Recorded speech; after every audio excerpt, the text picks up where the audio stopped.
our families, our neighbors, and community.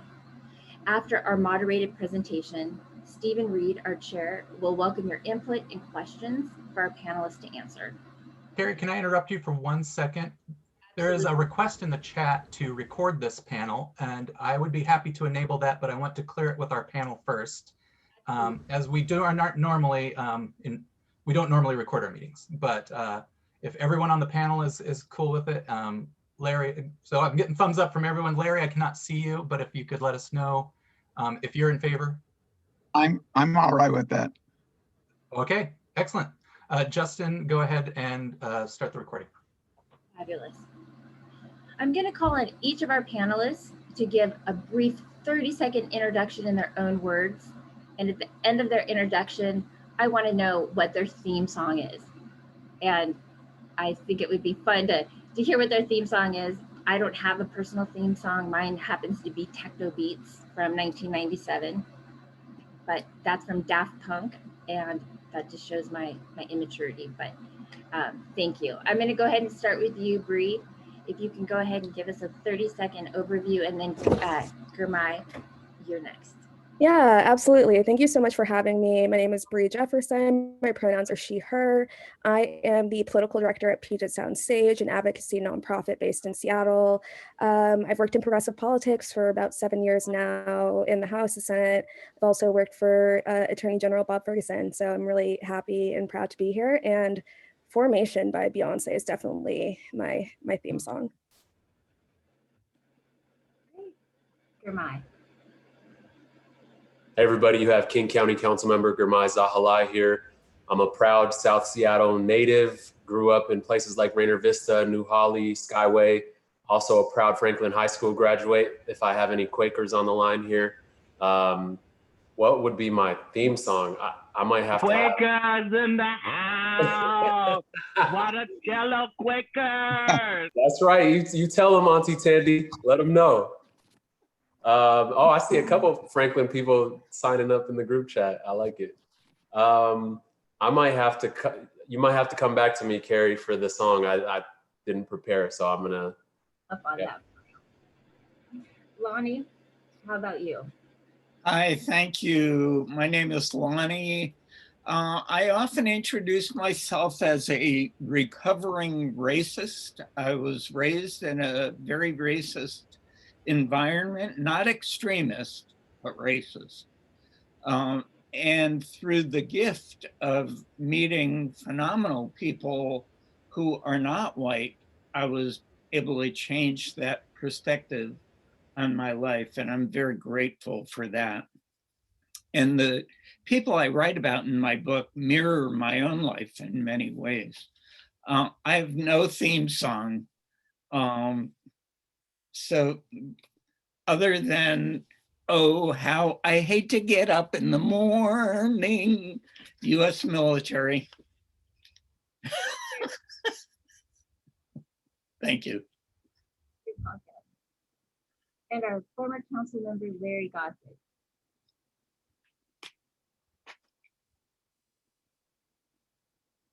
Your 30-second and your theme song. Larry, you're muted. Can you hear me? Yeah. Yes. Okay. I'm sorry I can't open the video camera, so you all have to continue to miss how handsome I am. I was born in Seattle a very long time ago. I too, like Girmay, am a graduate of Franklin High School. I've been active here in Seattle my entire adult life, and I look forward very much to talking about the importance of African American history here in Martin Luther King County and throughout the world. And my theme song is "We're Moving On Up." That's my favorite. Thank you. And thank you all so much for being a part of this panel. We're going to dive into question number one, and I'm going to start with Larry. Okay. And then we're going to move to Girmay. So this question will be for both of you. I'm going to start with Larry and then Girmay. How would you respond someone, how would you respond to someone who asked the question, why do we have Black History Month?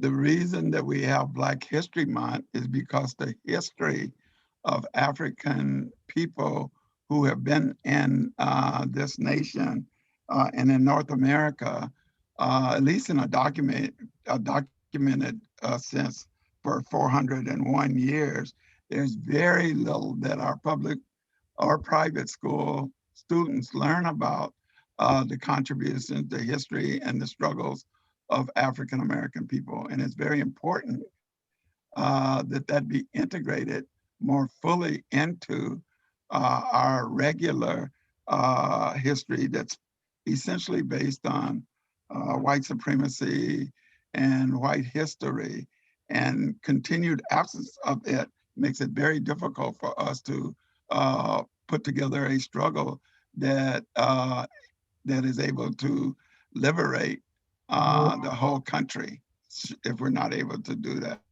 So we must have Black history. It was started by Carter G. Woodson, Black historian, in 1927 as a week. We moved it to the month. So I'd like to close by saying we should be able to figure out ways that the truth about the history of Black people in this land should be told in every institution in every way that we can in the future, but we'll have to keep working toward that. Thank you. I echo everything that Larry said. I imagine being a young person growing up in the United States, how every day of their lives, they're bombarded by things that make them question their own history and not be proud of themselves and internalize white supremacy and racism. So dedicating a month to acknowledging that fact and saying, you know, we have a lot to celebrate as African-American people, as Black people. I think it contributes a lot to positive self-identity and making sure that our young people grow up being proud of themselves and all of the benefits that are associated with positive self-identity. The other thing it does is help us contextualize our modern day and see that a lot of the status quo, a lot of the things that we see today, whether it's the wealth gap for Black people, whether it's the criminal justice response and the disproportionality in the criminal justice system, disproportionality in underlying health conditions, across so many different metrics for success and well-being, Black people are lagging, and that has a lot to do with slavery and Jim Crow and institutional racism. And so there's the positive self-identity side to celebrate all of the accomplishments of African Americans, but there's also the understanding our history and why things are the way that they are today, and both things are equally important. Thank you. I'm going to move on to Lonnie Lusardo. Thank you. First, I want to say I'm really humbled to be a white guy on this panel. It's a little bit intimidating, yet it is incredibly rewarding. I do agree with what Larry said, and I believe that we have Black History Month because for centuries, the US has celebrated 12 months of white history, 365 days a year.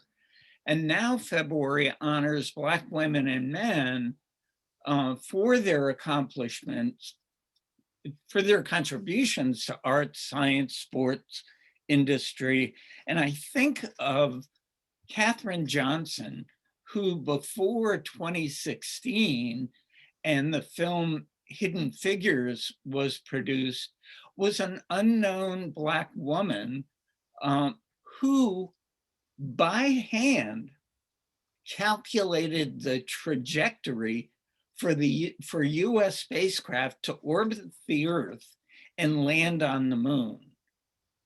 And I can't even balance my checkbook. So I think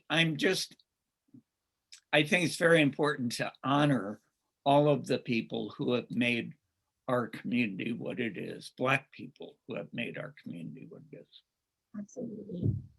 And Bre Jefferson, I'm going to ask you a slightly different question, but on the same take. And that is, how do you engage with those that feel they can't relate to Black History Month? Well, I think part of it is understanding and framing it around the fact that Black history is American history. Every single contribution in the United States, there have been Black people there leading the charge. Every single war that has been fought, either civil war on American soil or abroad, Black people have fought as part of it. There would be no United States if there were no African Americans, if there were no Black people. So for me, I think, framing it as part of American history.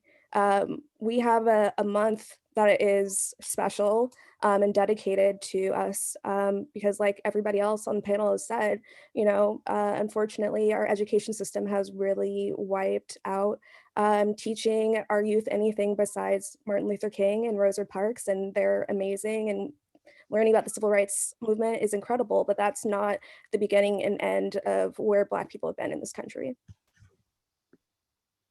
Thank you. Absolutely right.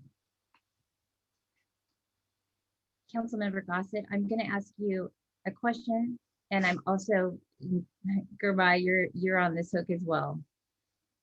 What are the most dangerous biases that you see playing out every day?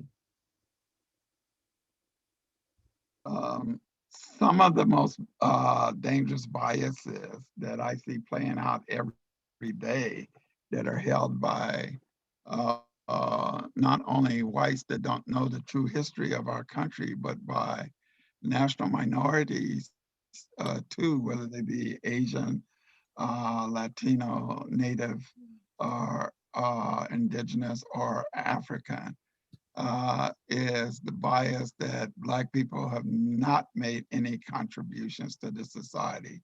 So we are a disfavored group. It's also, it's estimated that many, maybe 20, 30, 35% of Black people consistently state negative attitude about what Blacks can or cannot achieve because they don't know any difference. We're the #1 people in the country that use the word nigger in both negative as well as positive ways these days. That's a very difficult bias. A second one is white supremacy, that only whites can do anything that's worthy of support or emulation or talking about in our society. What that does to a lot of white kids is that they don't know why. They just don't like or think that people of color, particularly African people, are as good as they or can learn as well as they. Their parents think that, and therefore they get upset when African American kids go to their school. I remember a few years ago at Garfield High School, 178, the principal changed the criteria where he says we're not going to have honors classes in the 9th grade. We're going to teach all 9th graders an integrated sense of the history and language arts and history and social studies. And everybody's going to take it and everybody's going to participate. They were so upset that we weren't going to have 9th grade honors that they went on the warpath. Why would you have our kids in classes with all those slower learners? They don't say Blacks or another word that might mean Black, but they did not want their kids in classes with African Americans. And we got to fight hard against those biases, or we'll not be able to meet what America says it's about. It's professing that this is a country where all people are free and have the right to pursue happiness. We cannot do that as long as we have racial and class biases. And in conclusion, and essentially a caste system in this country that we've not been able to make very much or not enough significant progress on. Thank you for the question. You're welcome. I would say the two most dangerous ones are internalized white supremacy and internalized anti-Blackness. And they are two sides of the same coin. They operate in tandem with each other. I'll give you one quick example. I come from the law firm world. I used to work at a law firm before running for office. And they showed us a study that happened a few years back where a law firm partner, AKA the head attorney at a law firm, was presented with two different memos, one with the name of a Black associate and one with the name of a white associate, otherwise the exact same memo. And the law firm partners in this study, without knowing anything else, found way more mistakes in the Black associate's memo. Remember, this is the exact same document with different names.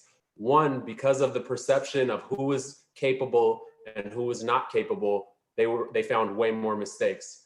And now you apply that same dynamic across a youth's life.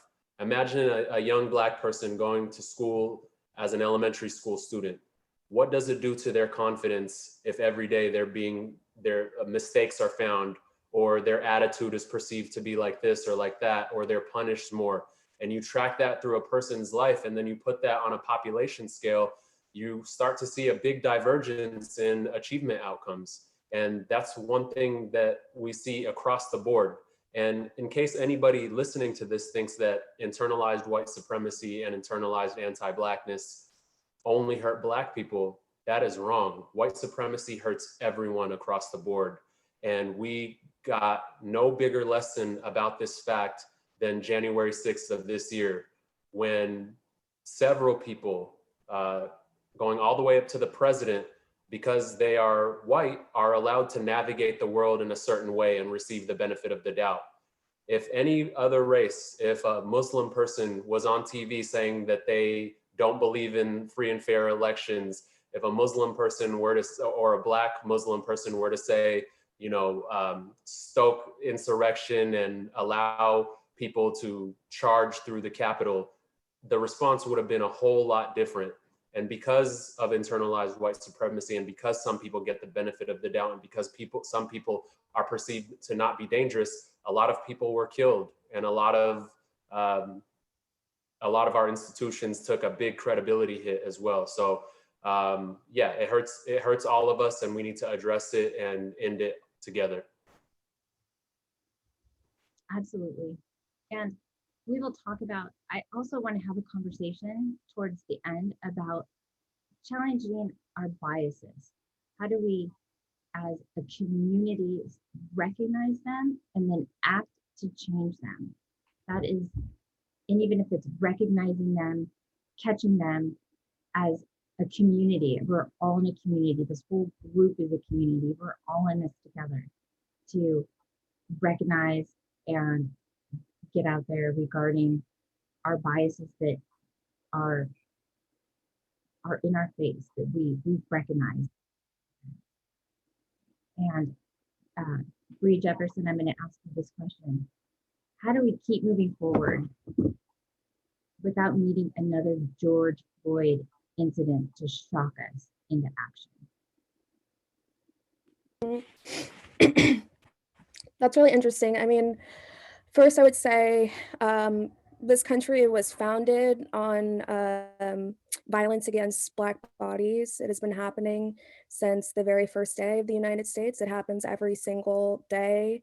You know, for me as a Black woman who's been Black in the United States for almost 30 years now, I'm really appreciative of the fact that, you know, a lot of people became aware of the Black Lives Matter movement, of social justice over the last year. But I think it's important to highlight that people have been doing this work for a long time. It's been happening for years with BLM. Even before that, organizers have been in the streets. And you should be shocked every day. Because we live in a country that perpetuates white supremacy and anti-Blackness. any and everywhere. So I hate thinking about further violence against Black bodies, but it's the reality of what this country is, and think about that every day, and it should shock you into action. Lonnie, do you want to give a stab at that question? Yeah, I do. Thanks for asking that. I think it's very important that we let people know that police departments were initially created to control slaves. Most people don't know that. I think it's very important for us to get involved in minoritized communities, notably Black community organizations, to be a part of them, to be allies to other marginalized communities. I would recommend two things that I always try to do. When I have events in my home, I always try to invite a diverse group of people and ask some question related to race. It's going to make some people uncomfortable, but it adds to a richness. Secondly, I encourage all of my friends to introduce their young children at the youngest possible age to people of different races. And if you can allow me to tell a story about my friend Jeff and his girlfriend Audrey, when they purchased a dog, they called me one night, they were in the neighborhood, and they said, "Do you mind if we take Dexter to your home?" And I didn't even know who Dexter was, this puppy. And they said, Jeff told me that their dog trainer encouraged them to take their puppy into the homes of Black people, Asian people, Native people, Latino people. And Jeff said, I think our dog should meet gay people. So we're taking him to your house. And what I immediately thought of is my parents never took me around to any people of color, probably because they didn't know very many. We can no longer use that excuse today. So I encourage people, introduce your children to differences. That is great. And Lonnie, I'm going to continue with one question, and I'm wondering if our members have the same question. What do you say those that may be watching and wondering in our audience? What's a white guy doing on this panel for Black History Month?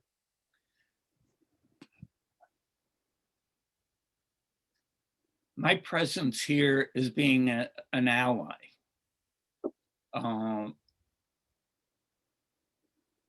And I'm almost getting emotional with that question, because I've committed my life to understanding Black people and to forgive myself for all the nasty things I said before I got it. And I didn't get it. I didn't get race until my 20s. And now, many of the people on the panel know I work with Lou Rochelle Brim-Atkins. Lou Rochelle has changed my life. People like Lou Rochelle. So I'm being here to let other white people know we have to be a part of other communities, to be immersed in their community for them to understand our commitment. I hope that helps. Thank you very much, Lonnie. I'm going to start back with you, Larry Gossett. Here's a question that I think is meaty, and it's important that I would love authentic, real feedback.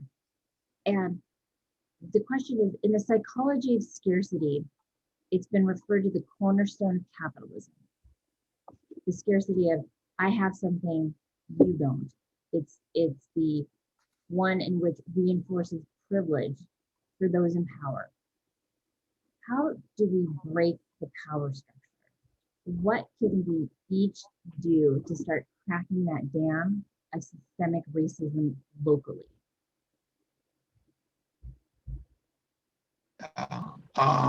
Thank you for that question. I'd like to begin by saying that capitalism is the dominant economic philosophy that for the whole 400 years that African Americans have been here has been the dominant philosophy, ruling class, the dominant class, the privileged class in this country. And it essentially says that all of the land and the goods and products of a society should be owned by Homo sapiens and not shared by everyone without, attribute to who owns this and who owns that. And that's the philosophy that has guided and continues to guide everything in this society. So I think that we have to have the opportunity to talk about, in most third world societies, when you look at the origins of the cultures, they were based on common ownership of the land, of the resources, sharing of the bread, the food. If education existed, trying to make sure as many people as possible get it. It's only been over the last 400 or 500 years with the advent of capitalism that this has not been the case. If we are going to build a true multiracial community in this country where power is shared, we have to talk about collective ownership and de-emphasizing everything absolutely having to be controlled by individuals or small groups for the purpose of making money. Most Africans were brought to this country so that a very few men, almost all white men, could become very rich. In 1860, when the Civil War started, about 75 to 78% of all the wealth in this country was controlled by slave owners who were making horrific profits off of the international trade of cotton. And they took a leadership and where the tax dollars went for building railroads and other things in this country, but only to their benefit, not to the benefit of all the people. That is a difficult conversation that's been going through, but 37 district Democrats and Democrats across this land need to begin to have more conversations about how we share power, legislative power, economic power, and cultural and social power.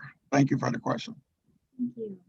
I'm going to ask Bre your opinion on the question of what can each of us do to start breaking that down? Yeah, I think, again, education is such an important and key component. We have the information out there, and it's each one of our responsibilities to try to educate ourselves and educate each other about the realities of the institutional and systemic racism that African Americans, Black folks, as well as any other marginalized community in this country has faced and are still facing. The history of this country, unfortunately, once you start really understanding and learning it, is dark, but I have so much hope because of the progress that we're seeing. I was thinking even this morning and reflecting about the past 4 years, which now that we're out of the Trump era, it all kind of seems like a blur. I don't know if that's just me, but I remember being so excited about the 2018 new congressional class because it is the most diverse Congress that we've ever had in American history. So we are seeing the rise of white supremacy, but we also are seeing that we can rise up and fight back. And all of that really does start with education and really understanding the truth of what this country is, who it's for, and what it represents. Thank you. And Councilmember Zahilay. Those are all really great answers. I would add that the best way we can get through the scarcity mindset is to begin with the assumption that all things are possible if there's the political will for it. In other words, where there's a will, there's a way. And we have to internalize that mindset. And so if somebody presents to us a really big, bold idea that seems impossible, don't say we can't, say we can if. And if we bring that mindset to everything we're talking about, we can if, then we're able to highlight the obstacles to getting to our goal. And once we've identified the obstacles, it's much easier to get to our goal. And so, you know, one example I can think of is reparations for African Americans.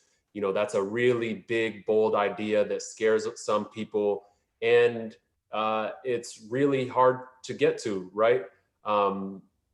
But if we begin with the idea of we can't, that's scarcity mindset and doesn't even get us to having the conversation. But if we say we can if, and then fill in the blanks, what would we actually have to do to get to that point? That would mean probably overturning things like I-200. It probably would mean getting rid of the prohibition against gift of public goods. It would probably mean getting a majority of the legislature. It would probably mean getting the governor's support. And that is a tall task. Don't get me wrong, it's really hard. But once we have accepted that all things are possible if X, Y, and Z, we can identify X, Y, and Z and get to work. Thank you. This is one of our last questions, but I can keep going. The last question I have is, what would you say to those of us that are passionate and earnest, but need guidance about what to do every day to make progress? I'd love to hear the 1, 2, 3 from everybody. I'm going to start left to right. So I'm going to start with you, Larry. What are the 1, 2, 3 that we can do?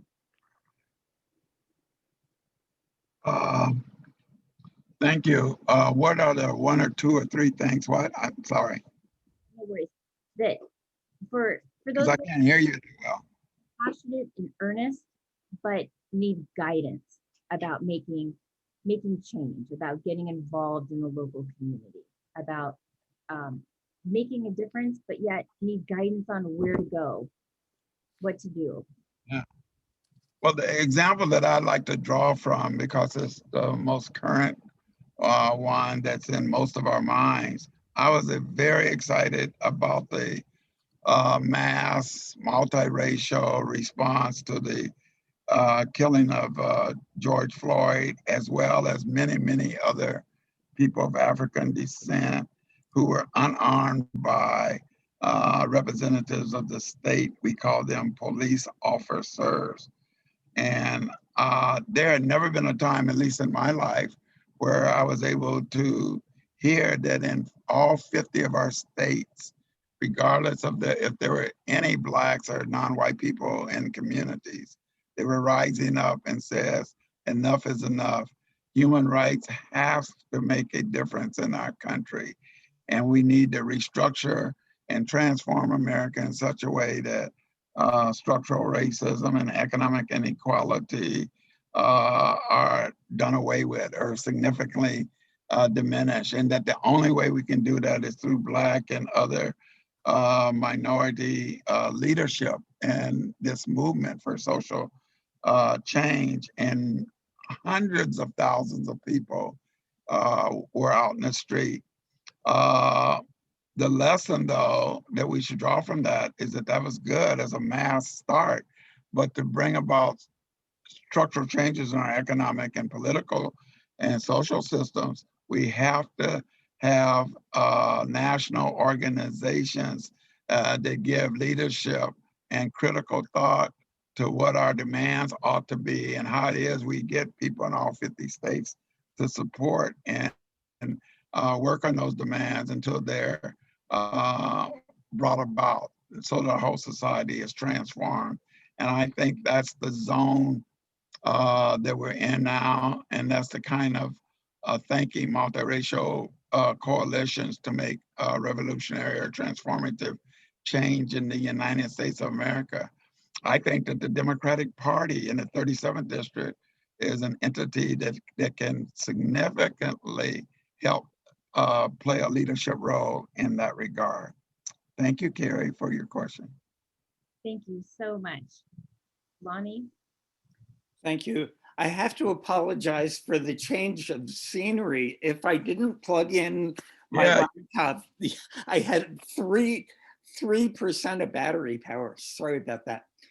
I would say the three things, you wanted to know three things.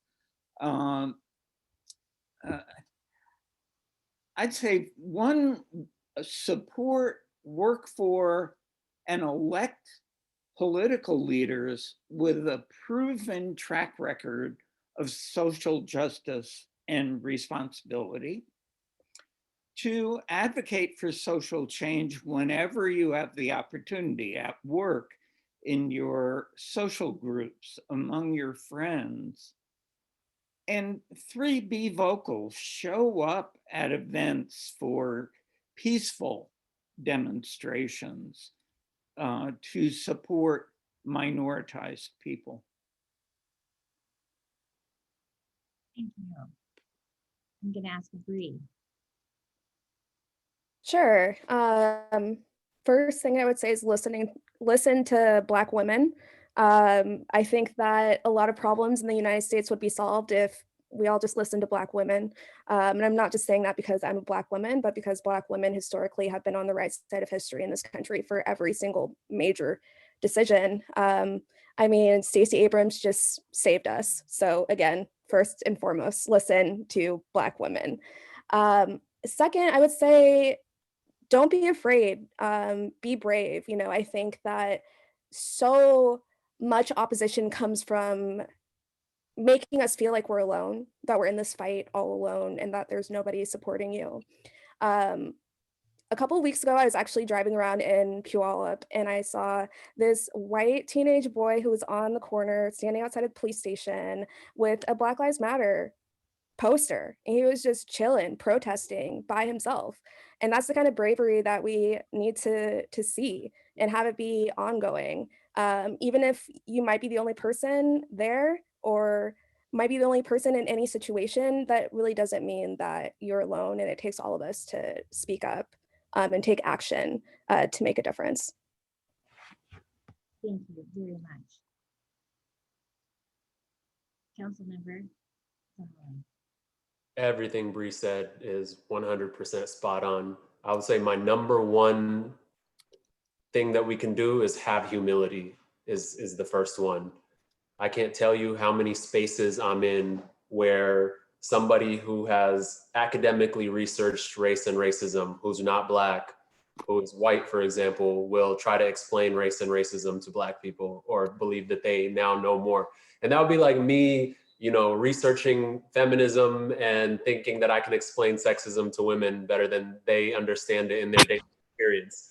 And so that's the first one, humility. Just know that no matter how much you've researched or how many of your friends have told you things, that you probably have a lot more listening to do with that regard. The other side of that coin is trusting Black people when they say they're having an experience or they say they have an experience that of how they're navigating this world. And remembering that when I say trust Black people are not a monolith.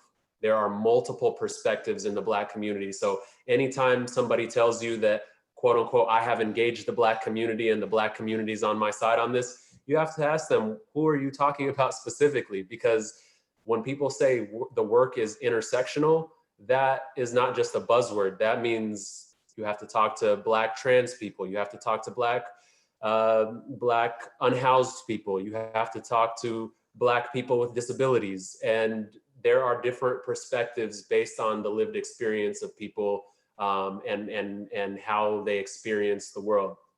And the last one, I said humility, trusting Black people and understanding multiple perspectives. The last one is just supporting the work that Black people are already doing.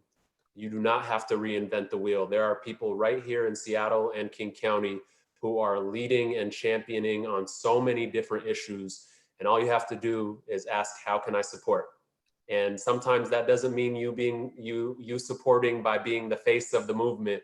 That means you supporting by lending your expertise, no matter what that might be. Everybody here has a skill set. You can provide your skill set in whatever way is most authentic to you. You can provide funds if you have that, but get out there, find out what work is being done and support the work that's already being done. Thank you so much. What I'd like to do now is open it up to our members. I know there's a lot of these members who have questions, have input, and what we'd like to ask is you can, Stephen Reed will manage the, if you want to ask a question, to raise your hand, and he will be able to get you in queue. What we will ask is if you have a question for a panelist, just to be sure to mention that so we can highlight both the panelists for your question and yourself. So thank you.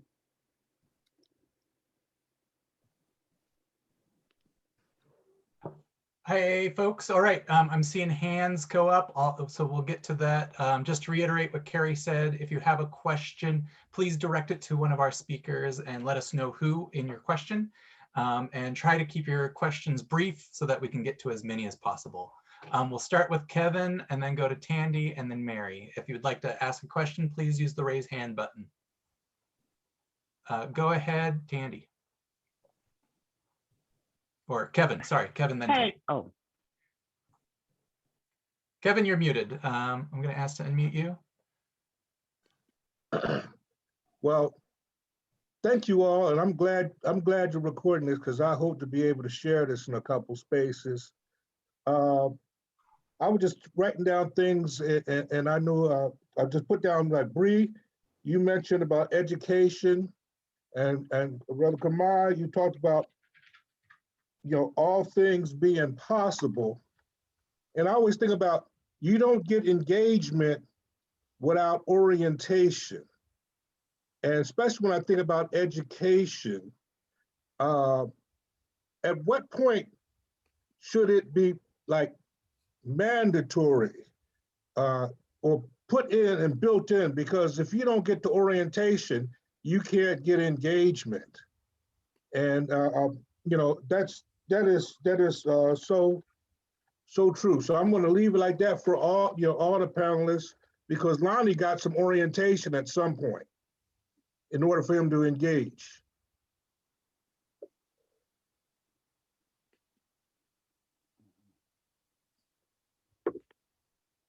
Who wants to go first? I can go. I can start off. I mean, now, early as possible. And I think that the important factor is telling the whole story, right? Like, I think about the fact that, every young child, every elementary school child learns about Martin Luther King. What they don't learn is that he had a 30% approval rating in the United States. So even the history that is shared of African Americans is often always whitewashed to portray white folks in a positive light. And that's just not the reality of the history of this country. So I, start from the beginning, but make sure that we're telling the entire story from the start.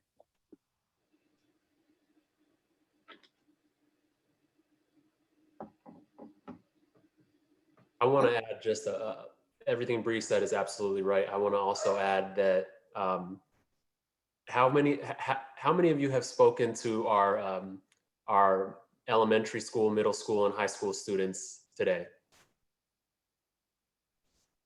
I have one, so. Yeah, okay. So I bring that up because I've been going on a tour of speaking to elementary, middle school, and high school students virtually, just to check on them and see what they're thinking. our young people are more brilliant than they've ever been today. And it blows my mind how much they know and what level their analysis is at right now. If you talk to me when I was at Franklin or Mercer or Bailey Gatzer, you were gonna talk to somebody who was just thinking about Power Rangers and Pokemon, you know, simple things. But the kinds of questions they're asking today shows a depth of understanding that gives me so much hope. So Kevin, when you talk about that orientation, I'm so excited about the fact that it's happening right now. Our students have access to information in ways that we all didn't have the benefit of.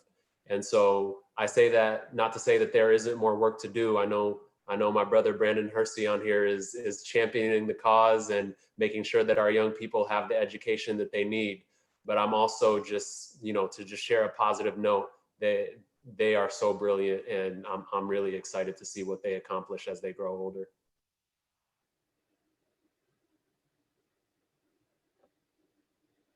I would also encourage white people to get out more, to just meet more people. If you're not being oriented, orient yourself, immerse yourself in communities, be a part of your community, the local community. Larry, would you like to add something? No. All right, no worries. Thank you, Kevin, for that question. We'll now go to Tandy. Hey, you guys are great. First, I want to make a comment. I have to be honest, when I saw the list of who was going to be on the panel, I was totally impressed. But my first inclination, and I have to preface this with saying, I know who Lonnie is, and I love him with my whole heart. But with this being Black History Month, I was wondering why we had to have the white guy. And why in the 37th district, did we have to have the white guy because we needed to make the white people comfortable? That was the question I had. Now, I know how brilliant Lonnie is, but I wondered why she had to have the white guy on the panel. Just a question, just curious.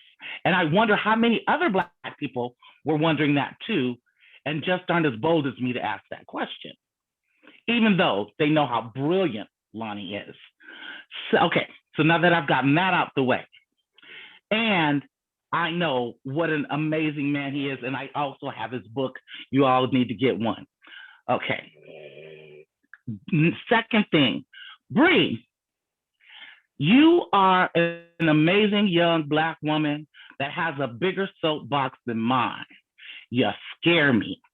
What I want you to talk about is I want you to talk about what it's like to not only to be a progressive 30-something-year-old Black woman out there trying to hold your own, but also when you go out there and you say, what are the women that burn their bras? Because I don't do all of that, because I my thing is that being a Black woman, I can't be that, because I can't be that with a white woman, because my ideas are totally different than theirs. And I want to see how you hold your own in this generation and still keep your footing with being able to be who you are as a young Black female trying to make it in the 21st century. Because it was difficult for me, because I had to step back and I would have to bite my tongue. See, at 59, I don't care anymore. I just speak my truth. But how do you go about doing it in the 21st century as a 35-year-old something? And I'll be quiet and let you speak. First off, thank you, Auntie. I love you. To me, it's so important to speak truth to power. I feel like I have such a privileged position with what I've been able to do in politics and just public life in general. And it's my responsibility to elevate the voices and the perspectives of people in my community who just aren't at the table. You know, I often think about the fact that somebody in my ancestry survived slavery. It's incredible to think about. And I carry that with me every single day because I know the hardship and the trauma that it took for me to be where I am. And I have a responsibility to use what I can to keep that going. It's not easy. It's definitely not easy. And it's not always fun, but it needs to be done. And that's what keeps me going a lot of the time. Right. You know, and I say that because with each generation, there comes an easier voice or a bigger voice, or like I said, a larger soapbox. And then when you get my age, you just think, oh, she's crazy. She just, you know, she says whatever on the top of her brain. So people just kind of ignore me. But you know, when you're trying to get things done and assimilate in the system, you sometimes have to back off to make things. Like, for instance, my cousin Larry will sometimes say to me when I was younger, he'd go, why are you angry? And I'm like, I'm not angry. And he'd go, okay, that's your passion showing. And then he'd go, calm your passion down. You know what I'm saying? So how do you work around keeping yourself grounded and still keeping your strong but yet subtleness there to make sure that you just don't explode, because sometimes you just want to explode. Yeah, and I mean, honestly, for me, sometimes the explosion is necessary. You know, I think what you're touching on is a little bit about, you know, respectability politics. And for me, especially over this last year during 2020, I was just like, I don't have time for any of this. We do not have time for any of this anymore. And it's just not going to be done. My grandparents literally were marching in the streets, got fire hose, got dogs, got all of that stuff. Friends that I know from last summer are getting tear gas. Like, we don't have time to pretend like we can make small incremental change and get little pats on the head and pretend that everything is okay. So what I say is, you know, I'm good at what I do. My work backs up with everything that I say, and I'm gonna be Bre. I'm gonna keep it 100. And at the end of the day, I am a Black woman. I'm always going to be a Black woman, and I don't feel like I'm at a place where I need to shy away from that. And if it is that kind of place, I don't want to be there. Okay, Mary Scanlon. Larry? Oh, sorry, Larry, go ahead if you'd like Yeah, to add something. I wanted to respond to my cousin's first question, if I may. Go ahead. Yeah, oh, okay. Tandy, I don't personally have a problem anymore. When you talked to me during the days of the Black Student Union and the Black Panther Party, I might have said we need to be the only ones teaching African American history. But I've learned since then, and it came out a little bit in some of my earlier answers, that everybody, we need to have a lot of people tuned to how more effectively to integrate our history and put the history of Blacks and other people of color more paramount than it has been, and until we meet a stage where it's fully integrated into regular history. When I've gone out in the community, Tanya, to talk about history, I get mostly asked to speak during Black History Month, but I get a lot of other kinds of, because I'm a historian by training. And when I talk to white kids, they say, wow, you say things about our history that I never heard. Like even just talking that, I tell them that the only mention of Black people in the US Constitution was that we would be seen by the founding fathers as 3/5 of a man. And then I told him, and you know, when we elected the first president, George Washington, exactly 20% of the human beings that lived in our society were Africans, and not one of them, no consideration was given whatsoever to any of them having the right to vote, and how we as students, regardless of our color, need to think about that. In the 1970s, I did a lot of nationals with Tim Wise, who was a white guy that went around the country, was an expert on African-American studies and that kind of stuff, and got a lot of flack like what we're talking about today. But he ended up contributing to some of the work that we did on integrating history books throughout this country, and made significant points that a lot of us, being Black, couldn't make because we hadn't thought about it from the perspective he was able to give. So I don't have a problem with 1 out of 4 panelists being white. He's very aware. He's written about the issues of race in our society. So I think it's valuable. Thank you for allowing me to say that. Of course.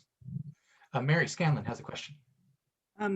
Yeah, just quickly. So when we had our executive board meeting a few days ago, we got into a little bit of a discussion about how to refer to the community, and somebody used the term minority, and there was, you know, exception taken to that, to not calling the community minority.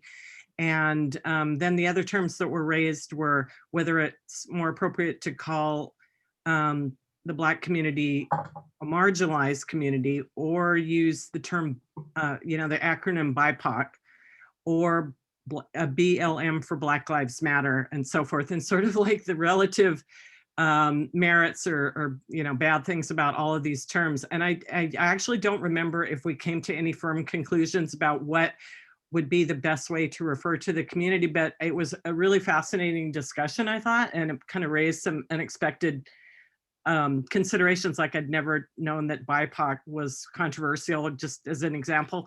So because I'm sort of the communications person and I'm responsible for a lot of the written communication that comes out of the LD, I'm really curious on as to what your thoughts are about these terms, and if you have any kind of particular perspectives that you'd like to share, so that, you know, going forward, I can make sure to try to frame things in a way that you think would be appropriate. Whoever wants to comment. Girmay, are you saying it? You go first, Larry. Respect to my elders. Okay. Yeah, thank you. You know, in the 1960s and 70s, those of us on the left, we use national minorities much more than that term is ever used nowadays. And by that, we meant the Black, the Latinos, Asians, and Native Americans, or we use third world because that was real popular. Minority, I think that the reason we hear a lot of criticism of it today is that it seems like mostly just white people who are moderate or liberal or even conservative use it, and then they made the intonation in their voice when they say, and those minorities.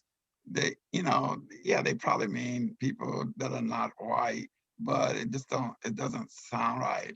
You know, I know that that's an issue. I don't know how big an issue it is, but you know, a more progressive, experienced group like the 37th District Democrats, I think for the most part we wouldn't use minority, but I didn't think it's real bad if it is used by some people that we're trying to draw into the organization, get them all moving. I'm not going to kick them out because they said I wanted to be in a Democratic group that mostly had minorities in it. You know, that's cool. We got to get that person in. I was watching a movie, Girmay, yesterday on how the term Rainbow Coalition came into being. And I didn't know it was Fred Hampton that started it in Chicago rather than Jesse Louis Jackson, who popularized it in the 1980s. But in the late 1960s, Fred Hampton, the Black Panthers, and Cha Jimenez, and then some radical white youth and white patriots. I didn't know that it was a patriot party before and that it was revolutionary rather than right wing like Trump is using the term today. But those three groups got together, and somebody brought up that some of the whites in the room had a conservative flag on the side of that. 2 or 3 of them had the conservative flag on a patch on their shoulders or a patch on their hats. And this guy named Robert E. Lee and Fred Hampton of the Black Panther Party right away said, look, let them wear what they want to wear. We're not worried about what people wear, how long their hair is. We're talking about teaching the need for revolutionary justice and all of us to work together. And then they started working together. And then later on, it came out in a meeting that after 2 or 3 years, then most of them on their own decided not to wear those hats anymore. But as soon as Fred and the other brothers said, that's not a big deal right now, we got to talk about the unity between Blacks, Latinos, Blacks, Latinos, and whites building this revolutionary front was most important. So that's what I like to think. So I'm trying to communicate. It's not we shouldn't alienate and tell people to go home because they use minority, but it's just not used that much. And national movement, progressive movement that we're trying to build here in this country. Thank you. Girmay. Thank you, Larry. Yeah, first of all, I'm always taking notes when Larry's talking because he's always dropping history gems. Mary, thank you for asking that question because language is always evolving and it can be hard to keep up, right? So you asking that question is really important, but just know whatever we say today, it could probably change a year from now. So continuing to stay engaged is really important as our language evolves, as our scope of who to include evolves. But just like Larry mentioned, the term minority is probably being phased out, just like the term third world is being phased out. The issue with the term people of color that people used to use is that oftentimes erases Black people, right? Because people tend to use that term when they're really talking about Black people, but they want to make it sound more inclusive. But that kind of takes away from the impact of our policies being targeted toward the people who are being most harmed by a system. So it's very contextual. I very much support the term BIPOC for coalition building purposes. You know, you want to make sure you're including people if you're building allies and building a movement across different groups of people. But if we're talking about Black people, you should say Black, or, you know, you should also, it gets nuanced because you also want to disaggregate sometimes because the experience of multi-generational Black people who are descendants from enslaved people is going to be different than Black immigrants, for example. So Black can be an encompassing term for people with dark skin who descend from the African diaspora.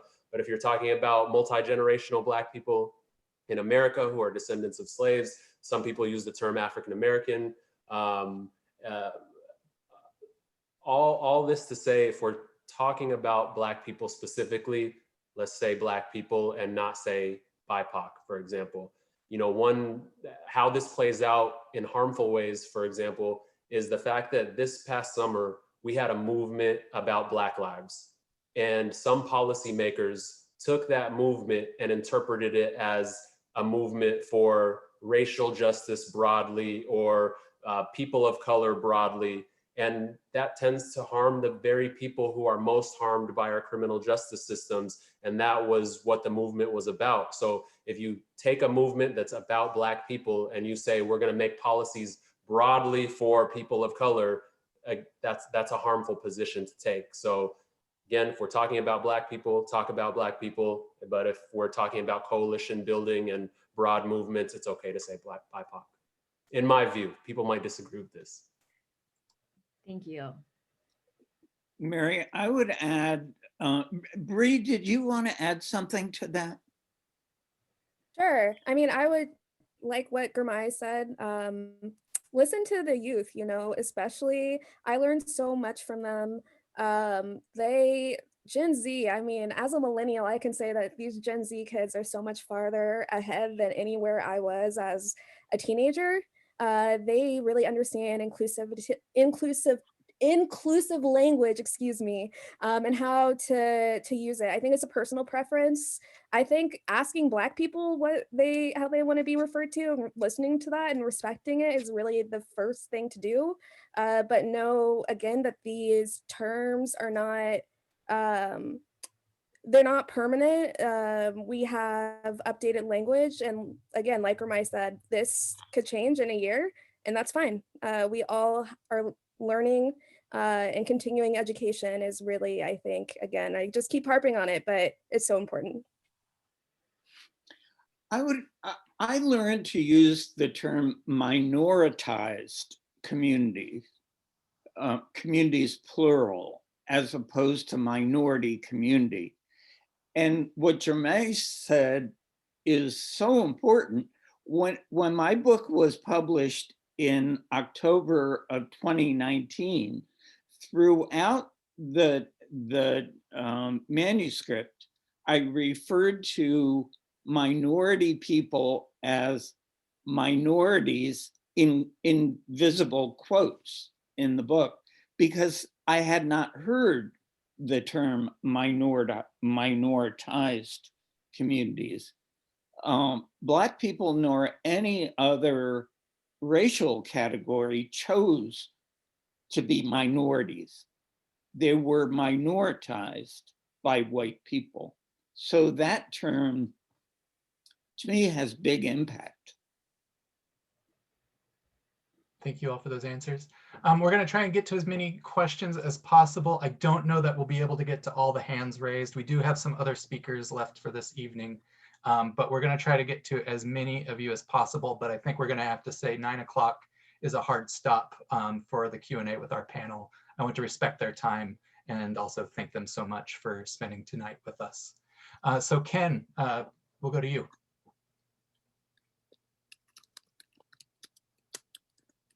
Ken Mostow. On mute. There you go. We can hear you. Now here's my picture. Where is it? There it is. I'll tell you my prejudice. Employment, employment, employment. You haven't said a word about it. But how we get Black employment to be, I choose the word, popular.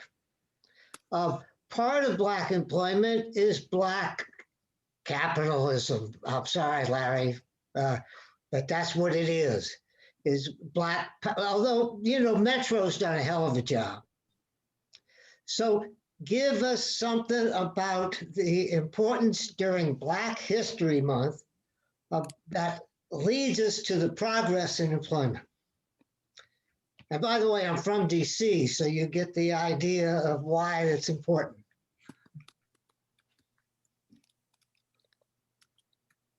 Larry, wake up. I forgot to unmute myself. Thank you, Ken, for your question.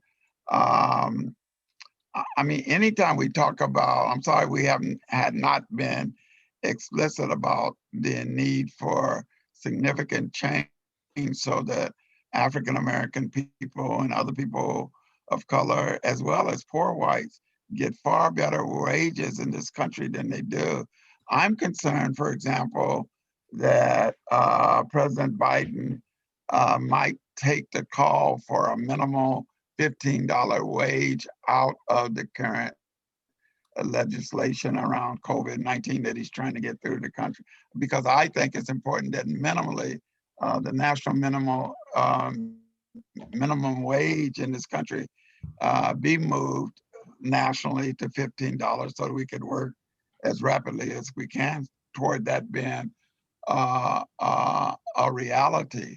But full employment is equally a concern, particularly for women, because all the information is coming out that most of the people that lost their job over the last year because of COVID, in many states, 80% of them are women. Yeah, national minority women are the biggest share, but women in general, we definitely ought to be able in building strategies around employment to give priority to Black people, priority to women, and that the job should pay minimum of 15 all the way up to whatever the average wage in our country is, and try to strive toward that. I just, employment needs to be integrated into the discussion about what needs to be done to make the workers of America, regardless of who they are, get paid enough to make it here in the United States of America. That's a good point you're making. Thank you, Ken. Thank you very much. Did any of our other panelists want to take that on? Go to the next question. Gervais is going to be quiet. He's got to. What's wrong with The your authority has spoken. Thank you, well- Ken. Let's go to Andrew. So it's really nice to hear everyone. I've been following you on Twitter, social media, Wikipedia, everyone's just hear your voice. But this is for Representative Girmay. So I am Nigerian American, and you spoke about intersectionality. And one thing that I know, I don't know if you could relate also being an immigrant, is the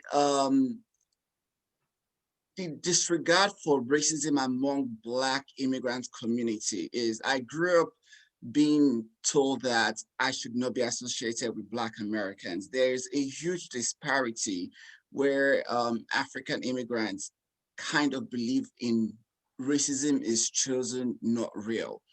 And how, you know, speaking about intersectionality and also being running for election, could you just share on how you dealt with that and what you could do and what would you advise to do to bridge that gap? Man, that is a big question, Andrew.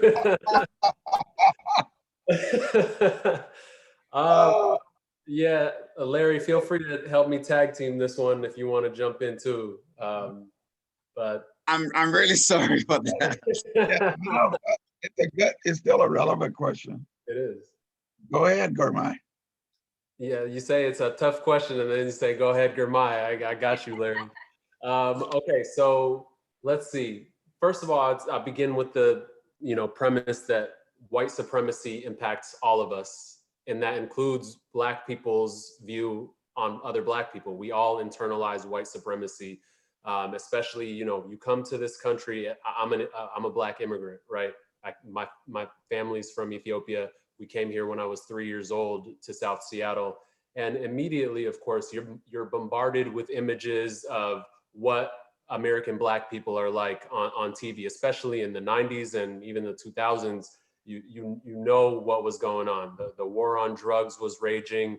Black people were being depicted a certain kind of way, and if you are not close to a community and interacting and engaging with communities in an authentic way, it's very easy to have misinformation guide your perceptions of people. And in that way, we create mistrust within our communities. And that's really bad. It harms us. It harms our ability to form coalitions with one another and to bridge the gap. I will say, again, when I look at our young people today, I'm just blown away by their analysis and by their ability to comprehend these complex dynamics that are going on. And I see them building coalitions with one another. I see them understanding that at the end of the day, we really have to recognize that racism in this country its foundation is against two groups specifically: the genocide of the Native Americans and the enslavement of people who were stolen and brought to this land. And once we recognize that and understand how that builds every single institution that we have in this country, the better we're able to understand what's going on in this country. And so I think having that education with our own communities as Black immigrants, going back and sharing that story about that and humanizing one another is a piece of accountability that we all have to one another. Did I do a good enough job addressing this hugely That was a very, complex question that you gave me, Andrew? Yes, you did. that was good, Girmay. Let me add this. In the last in the last 2 years, I've had 3 African immigrant mothers call me because their sons were in jail. One, like Andrew, one of them was Nigerian. The other 2 were both Somali mothers. And all of them, one way or another, said, "Oh my God, Mr. Gossett, they're treating my son like he's an African American." You know, they actually said some stuff that made me think that's what they were saying. I don't know if they were conscious of it. So that's a problem. But then on the other hand, the Nigerians in the United States of America, on average, in terms of income, not wealth, in terms of income, are close to or just a little bit above whites in average family income in the United States of America. They are doing quite well economically. They don't, because we have a caste system in this country, though, they don't get they haven't run in a lot to this situation about, to many Americans, particularly those who went into the Congress on January 6th. These folks, when they walking down the street, they're niggas and they're gonna be dealt with accordingly. But because they have a lot of them have high education, they've gotten some opportunities that a lot of African Americans don't get.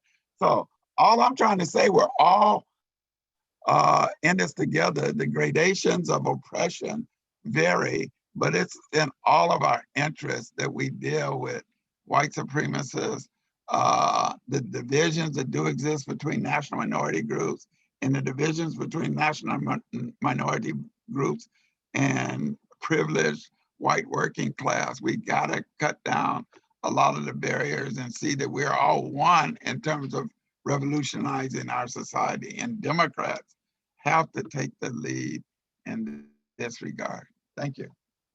I'm so sorry. And the reason why I brought that for context was I was a Nigerian American in the South, Houston, Texas, and I got pulled over by a cop. You don't live in Seattle? No, I live in Seattle. I'm born from Houston, but Oh. I was told I got let go because I was Nigerian, and the cop specifically said, the reason why you're letting go is because you're Nigerian American, and I don't want you to be like an African American. And that was why I brought up that Police question. said that? Oh, yeah. Yeah, I can definitely believe that, but thank you.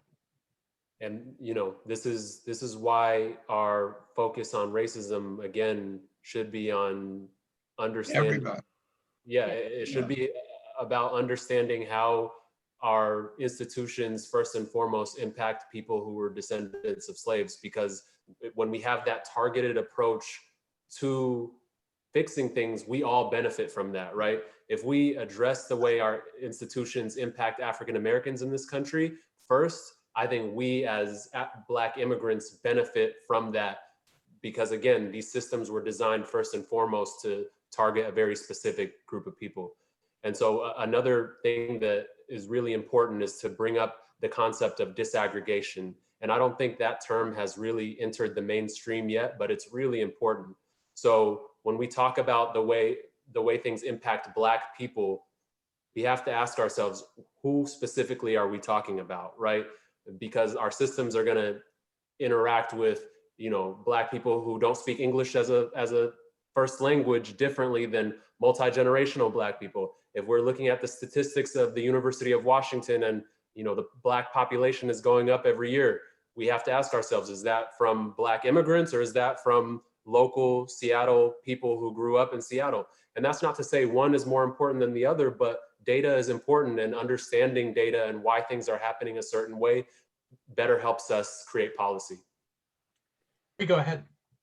I just want to close out with this too and say, Andrew, I totally believe the response that you got from a police officer.